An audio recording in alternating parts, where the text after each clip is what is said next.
존귀하신 하나님을 찬양합니다. 오늘도 말씀을 통해서 우리 하나님의 음성을 듣고 우리 주님의 우리 가운데 허락하시는 귀한 회복을 누릴 수 있게 되기를 주님의 이름으로 간절히 축원합니다. 한번 따라하실까요? 고민하고 슬퍼하시는 예수님. 고민하고 슬퍼하시는 예수님. 여러분 여러 해 전에 미국의 한 경제 잡지에서요. 돈에 대해서 당신 얼마나 정직하십니까? 라는 설문조사를 했대요. 그 설문 중에 하나를 제가 예를 들어볼게요. 공중전화가 고장이 나가지고 내가 그 공중전화 앞에 섰을 때 동전이 와르르 쏟아져 내려왔다는 것이죠.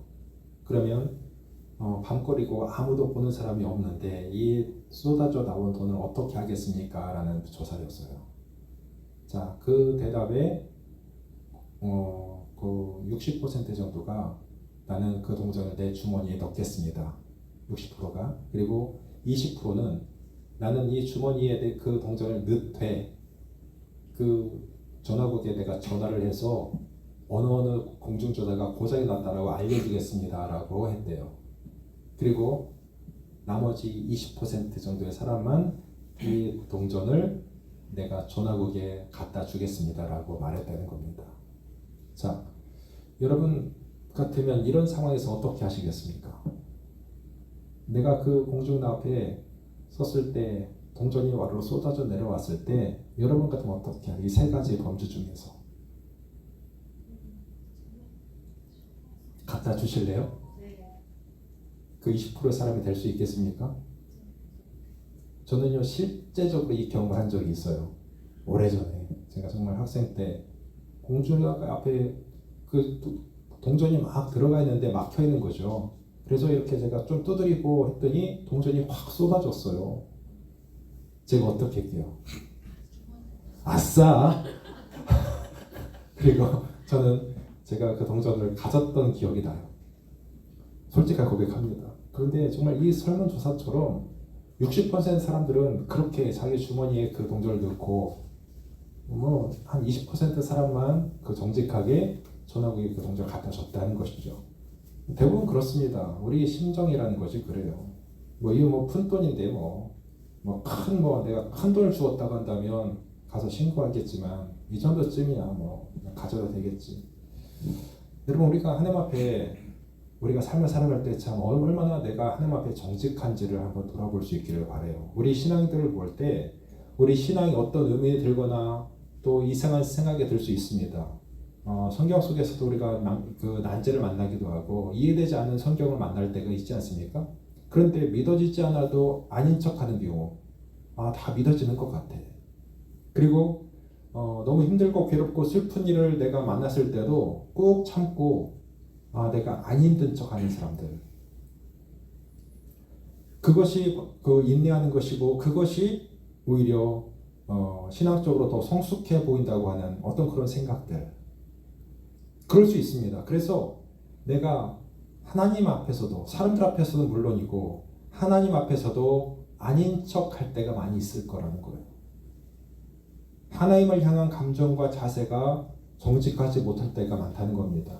하나님 앞에조차도 드러내지 않으려고 하고 그것이 우리가 믿음이 좋은 것 마냥 착각할 때가 있다는 겁니다. 그러나 그렇지 않아요. 예를 들어 본다면 우리가 창세기 4장에 그 아담의 첫 아들이었던 가인과 아벨, 그 가인과 아벨의 그 하나님 앞에 제사 드린 모습이 있지 않습니까? 가인과 아벨이 하나님 앞에 예번에 제사를 드렸습니다. 각자가 자기가 원하는 그런 제물을 가지고 하나님 앞에 나아가 제사하죠. 그런데 가인의 제사를 하나님이 기뻐받지 않으셨고 아벨의 제사를 받으셨어요. 자, 그때 지금 그 감정을 그들이 표출하는 어떤 그런 과정 속에서 우리가 한번 들여다본다면 히브리서 11장 4절 말씀에 믿음으로 아벨은 가인보다 더 나은 제사를 하나님 앞에 드렸다라고 말씀하거든요. 그러니까 분명히 아벨은 믿음으로 하나님 앞에 나갔던 제사였기 때문에 하나님이 그 예배를 기뻐 받으셨을 겁니다. 그런데 반대로 가인의 예배를 받지 않으셨다는 것은 뭐예요?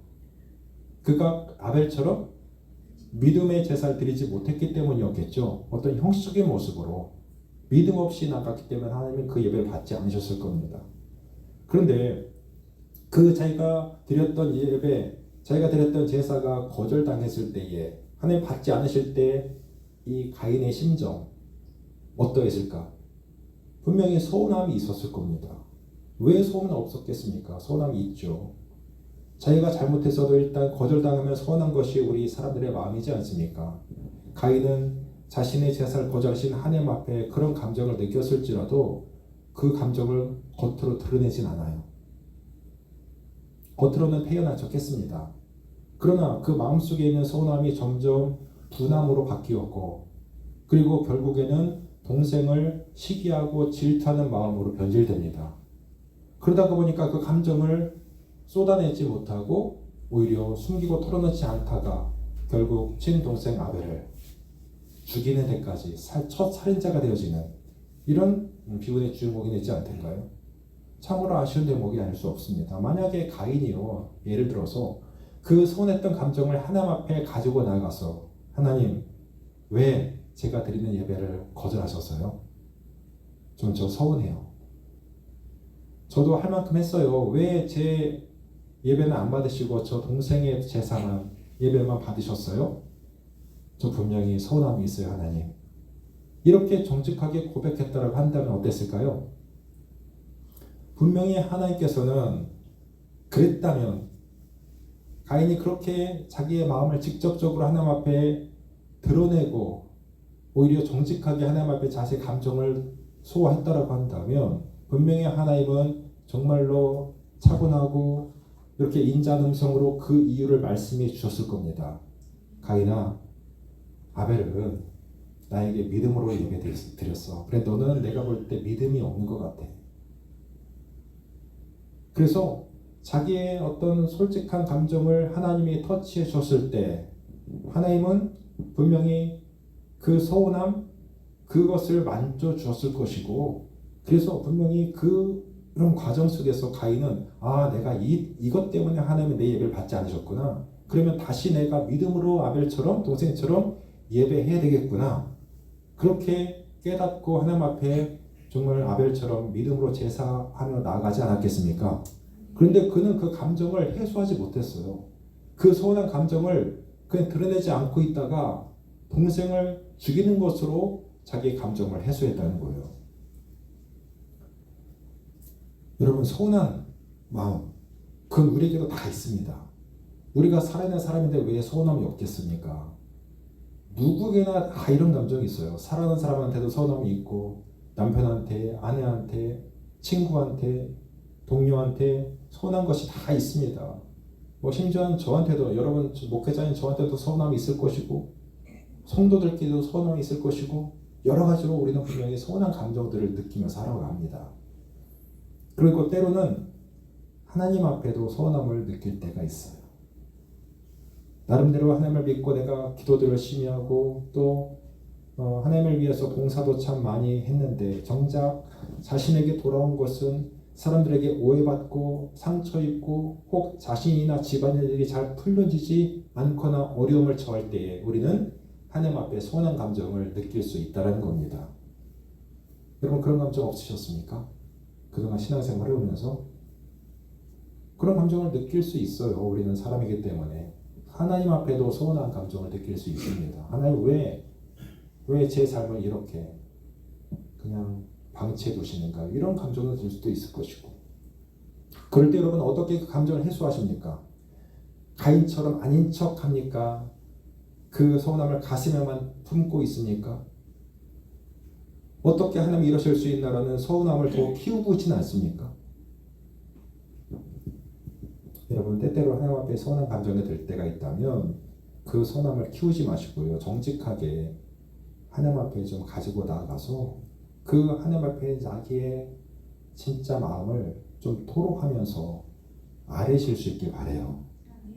하나님은 그 마음을 왜 모르시겠습니까? 하나님이 그 마음을 아시고 하나님은 분명히 그거에 대한 답을 주시고 우리 가운데 깨닫는 은혜를 허락해 주실 겁니다.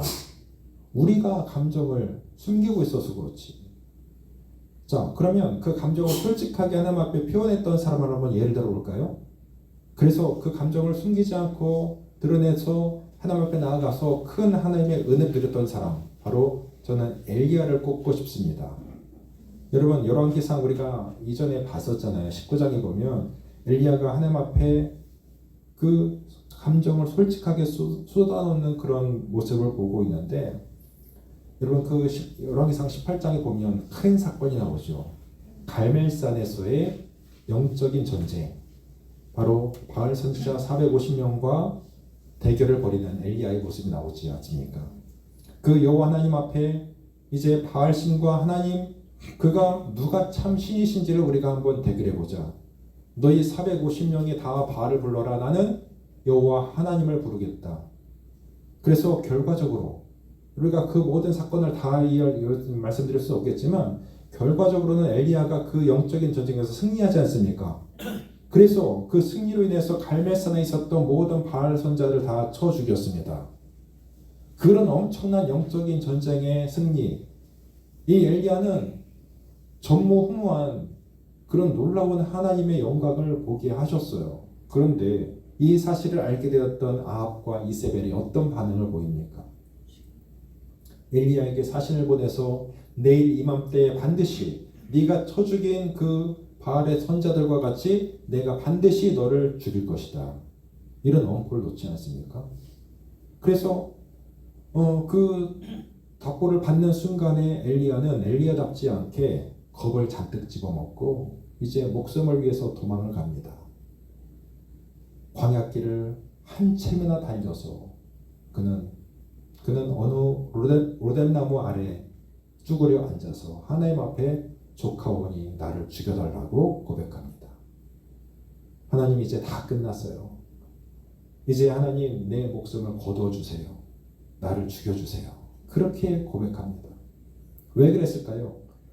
며칠 전까지만 해도 갈멜산에서 그렇게 하나님 앞에 큰 응답을 받고 그래 바알 선자를 쳐 죽였던 그 기계 넘치는 엘리야가 왜 이토록 나약한 모습이 되어서 하나님 앞에 죽여달라고 고백했을까요? 여러분, 그도 사람이었습니다. 자신은 하나님을 위해서 지금껏 최선을 다해서 열심히 살아왔는데, 그래서 하나님 앞에 엄청난 기적을 경험하고 모든 사람들 앞에 하나님의 영광을 보여주는 그런 선자 역할을 감당하였는데, 그 일 이후에 자신에게 주어진 대가는 뭐였습니까? 자기를 죽이려고 하는 아합과 이세벨의 위협이었습니다. 자, 그만큼 했으면 아합과 이세벨도 손들고 항복하는 모습을 볼 수 있을 거라고 분명히 생각했을 겁니다. 그런데 오히려 더 악해지고 하나님을 모독하고 자기를 죽이겠다고 지금 엄포를 놓고 있는 그들의 모습을 보면서 바짝 그는 아주 상실감이 온 것 같아요. 그래서 내가 지금껏 한 건 뭐지? 지금까지 한 것이 무슨 의미가 있지? 하나님은 과연 이 상황을 왜 보고만 계시지? 나를 그냥 죽게 내버려 두실까? 자신이 그동안 했던 모든 일들이 헛된 것 같은 허탈감이 그를 한순간에 막 몰려오게 했습니다. 만군의 여호와 하나님의 선자란 사람이 이렇게 자기 목숨 하나 던지겠다고 도망다니는 신세가 한심하기도 하고, 그래서 하나님, 제가 아합과 이세벨의 칼에 죽느니 하나님이 나를 죽여주신 게 더 좋겠습니다. 그거예요. 하나님, 조카오니 나의 생명을 거두어 주시옵소서. 저들의 칼에 죽느니 하나님의 손에 죽겠습니다. 죽여주세요. 여러분, 어찌 들으면 하나님 앞에 대드는 것 같고 불경하게 들리기도 하죠. 하지만 이것이 엘리야의 정말 솔직한 감정이고 심정이었습니다. 그런데 보세요. 하나님이 그런 엘리야를 어떻게 대하시는지. 천사를 보내서 그를 로뎀나무 아래 눕게 하시고 이제 쉬게 하시고 어루만져 주십니다. 그리고 그를 위해서 하나님이 음식을 준비하셔서 그를 먹이게 하십니다. 그래서 구운 떡과 물을 그가 먹게 하시고 그렇게 40일 동안이나 그를 잘 돌봐주면서 엘리야를 회복케 하시고, 그래서 다시 하나님의 산 호렙으로 그를 보내시지 않던가요? 그리고 호렙에서 하나님의 엘리야를 만나주시고 다시금 힘을 주셔서 당신의 일을 다시 감당할 수 있는 회복을 허락해 주셨습니다. 여러분, 뭘 말합니까? 엘리야의 그 정직한 감정 위에 하나님의 어루만지시고 치유하시고 힘주시는 은총이 임하였음을 우리는 보고 있습니다. 여러분, 지금 우리가 예를 들었던 가인과 엘리야 이 두 사람의 둘의 차이가 뭐라고 생각하십니까? 그들은 감정을 하나님 앞에 정직하게 가지고 나갔느냐 가지고 나지 못했느냐의 차이가 밖에 없어요. 그랬을 때 하나님이 누구에게는 긍휼을 베푸시고 누구에게는 그 긍휼을 허락하지 아니하시는, 그러니까 정직함의 차이에 가인은 하나님 앞에 정직하지 못했습니다. 그러나 엘리야는 하나님께 자신의 모든 생각과 감정을 다 쏟아놓는 정직함을 보여주었습니다. 그 결과 엘리야는 회복되어서 다시 일어서는 은총을 받았지만 가인은 끝끝내 하나님과 동생을 원망하다가 자신의 동생을 죽이는 끔찍한 죄를 저지르고 말았습니다. 여러분, 이제 오늘 본문 예수님께서 기도하셨던 겟세마나 동산의 현장으로 한번 돌아와 보겠습니다. 제자들과 마지막으로 만찬을 나누신 예수님은 이제 겟세마네 동산으로 제자들을 데리고 올라가십니다. 기도하러 올라가시는데 그 기도하시는 예수님의 심정 참으로 편치 않았습니다. 자, 보세요. 예수님이 오늘 본 말씀을 보면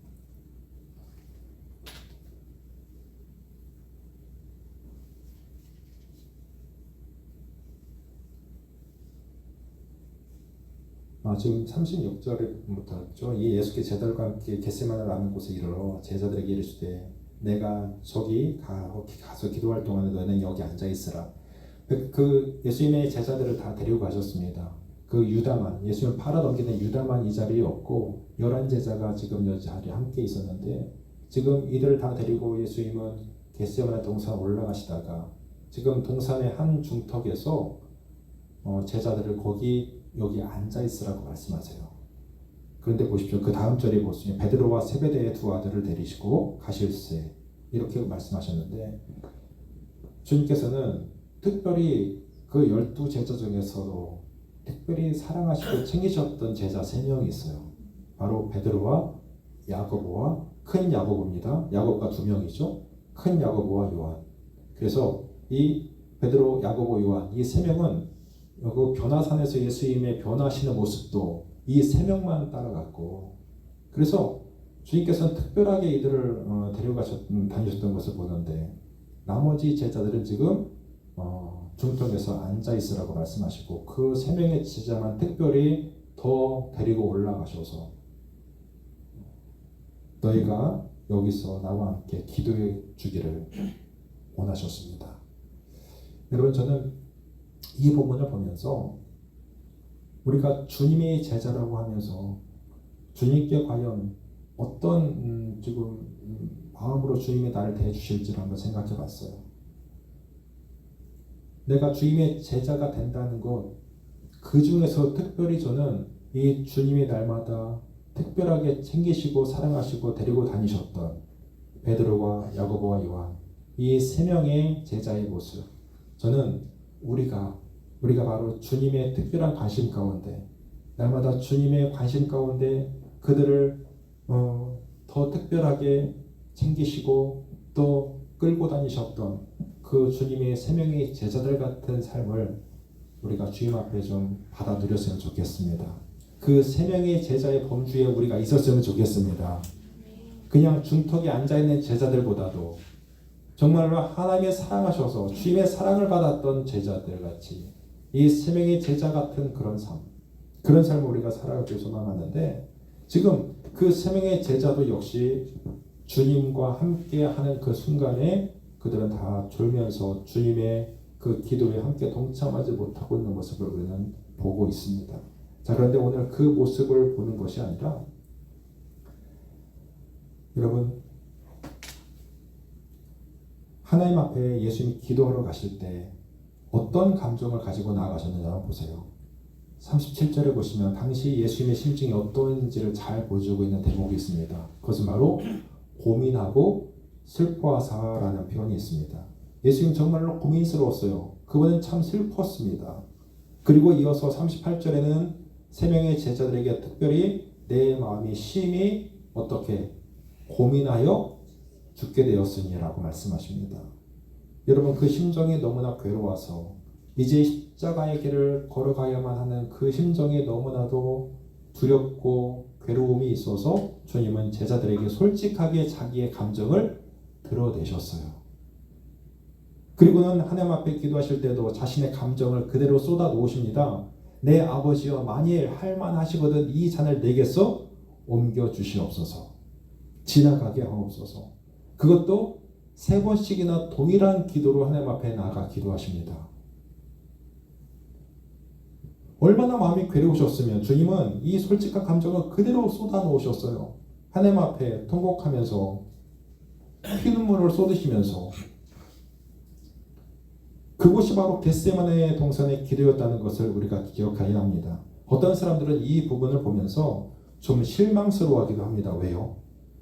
예수님은 하나님이신데, 그분이 하나님의 아들이신데, 이런 생각이기 때문이죠. 우리는 원래 약하지만, 우리는 원래 연약하지만, 두려움이 있지만, 예수님은 이런 상황에서 하나님의 아들답게 당당하게 용감하게 대처를 하셔야 될 텐데 왜 이렇게 연약한 모습을 보이시지? 혹시 그런 생각 안 해보셨습니까? 이 겟세마네 동산을 보시면서 평소에 예수님답게 믿음의 영웅답게 십자가의 고통이 아무리 극심한 고통이라 할지라도 결코 물러서지 않고 쉽게 물리치는 모습을 좀 보여주셨으면 좋았을 텐데 왜 어디에도 그런 모습을 볼 수 없는지. 어떻습니까? 혹시 여러분도 그런 어떤 실망을 느낄 수 있어요? 이 본문을 보면서. 우리가 다시 한번 기억해야 될 것은요, 예수님은 이 순간 우리와 똑같은 인간이셨다는 사실입니다. 예수님은 하나님 자신이었고 하나님의 아들이셨지만 그 전에 그분은 완전한 인간으로 이 땅에 오신 분이십니다. 우리처럼 완전한 살과 피와 뼈로 이루어진 인간이셨습니다. 그리고 몸만 인간이셨던 것이 아니라 우리 인간이 가지는 모든 감정과 욕구, 의지, 또 생각 한계를 다 가지셨던 분이 바로 예수님이셨습니다. 정말로 철저하게 인간이셨던 분이 바로 예수님이셨다는 것이죠. 그래서 우리는 고통 앞에 두려워하고 죽음 앞에서 두려움을 갖는 것 같이 예수님도 똑같이 우리와 같은 감정을 느끼셨던 거예요. 그러기에 하나님의 연약한 인간으로서의 그 모습 그대로, 그 감정 그대로 피눈물을 흘리시면서 하나님 앞에 쏟아놓으셨던 것이 바로 겟세마네 동산의 기도였다는 것입니다. 저는 오히려 이렇게 철저하게 인간이셨던 예수님의 모습을 보면서 저는 은혜를 받습니다. 만약 예수님이 그냥 하나님처럼 당당하게 하나님으로서의 모습으로 당당하게 그 길을 걸어가셨다면 그것은 인간이 준 것이 아니잖아요. 하나님이 그냥 고통도 없고 어떤 눈물도 없이 당한 고통이라고 한다면 그것은 우리 가운데 너무나 쉬워 보이잖아요. 하나님이 무슨 육체의 고통을 느끼고 죽음의 고통을 맛보시겠습니까? 그런데 그분은 그렇지 않았어요. 우리 인간만이 느낄 수 있는 고통을 그분도 똑같이 느끼셨고 두려움을 똑같이 겪으셨습니다. 우리가 십자가를 통해 죄 용서받을 수 있는 것은 바로 예수님께서 인간으로서 우리를 대신에 달려 죽으셨기 때문입니다.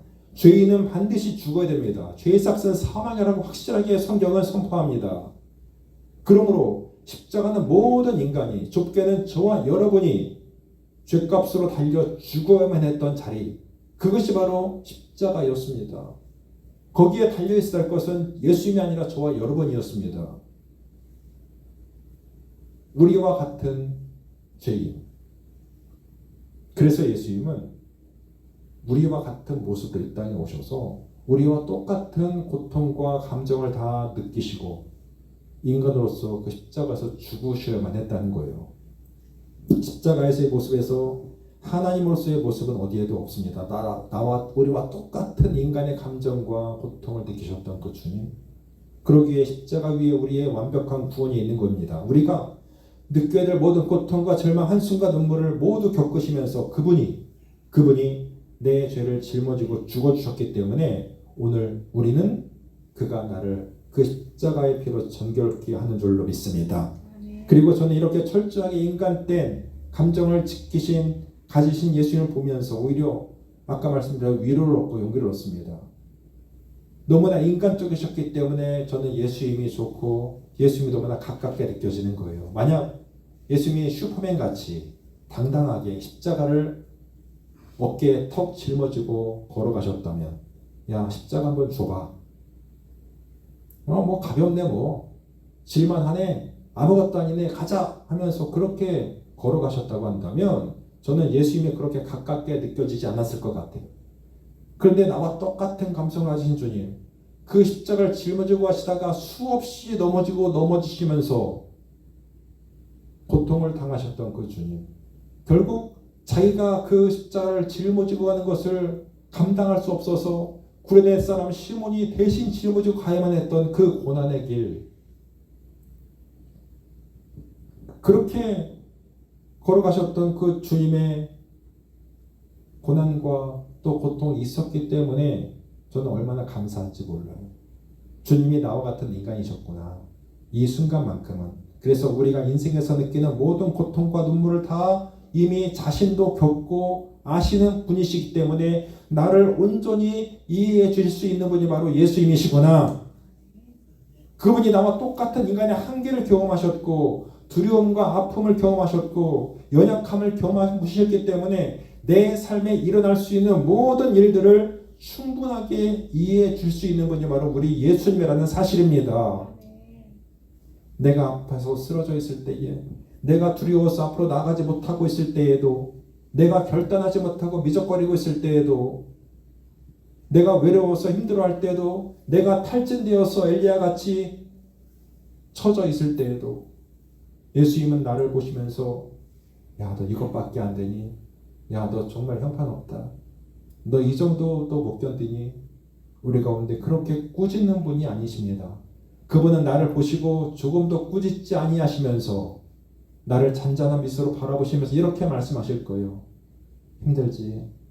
나도 알아. 나도 너와 똑같이 겪어봤어. 네가 느끼는 모든 눈물과 고통 나도 다 겪어봤어. 나도 네 마음 알아.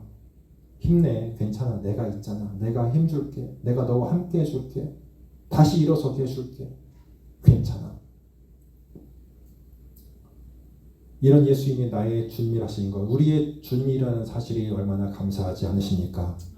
이런 예수님이 나를 위해 죽어주셔서 오늘 내가 구원받게 되었으니 이보다 더 큰 은혜가 어디 있겠습니까?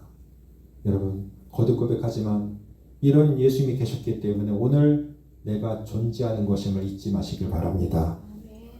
3년 동안 동고동락하면서도 가르침을 받았는데도 불구하고 예수님의 가시는 그 십자가의 길을 전혀 이해하지도 못했던 제자들, 그리고 조금 있으면 나를 모른다고 부인하면서 다 도망가 버릴 그 제자들의 모습을 다 아시면서도 주님은 그들을 위해서 겟세마네 동산에 엎드리셔서 피눈물을 쏟으면서 그 제자들을 위해서, 또 자기가 앞으로 구원해야 될 모든 사람들을 기억하면서 주님은 기도하셨던 거예요.